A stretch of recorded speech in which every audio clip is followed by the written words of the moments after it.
When we started our current preaching series, Written in Stone, about 2 months ago, one of the things that we said in that very first sermon here at Wichita Bible Church was that each commandment is really a categorical summary of the entire law of God. In other words, it's not just 10 rules, but there are 10 categories of rules.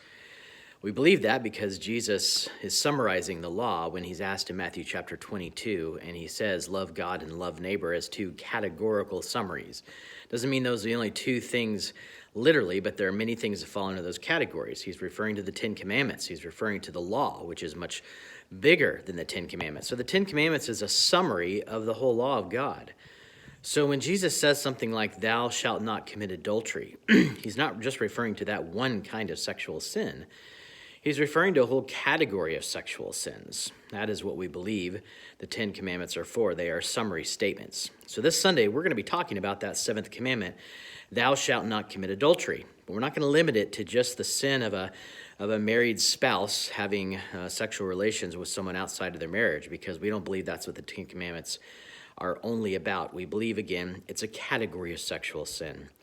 So on Sunday, we're going to talk about other forms of sexual sin. We'll talk about fornication. We'll talk about pornography. We'll talk about lust from Matthew chapter 5 and how Jesus equated something like a sin like that with actual adultery.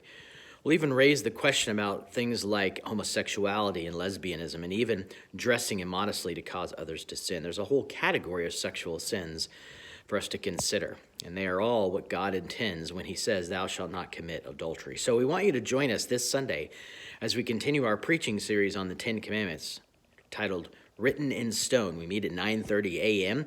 Sunday morning. Our Sunday school hour follows that time at 11 p.m. We'd love to have you stick around for that as well. If you're not able to join us but would like to live stream with us, you can do that as well. www.wichitabiblechurch.org is where you can find that link to our streaming page. However you join us, however you can gather, we want to see you. We'd love to fellowship with you, worship with you, and sit under God's teaching with you. Hope to see you Sunday.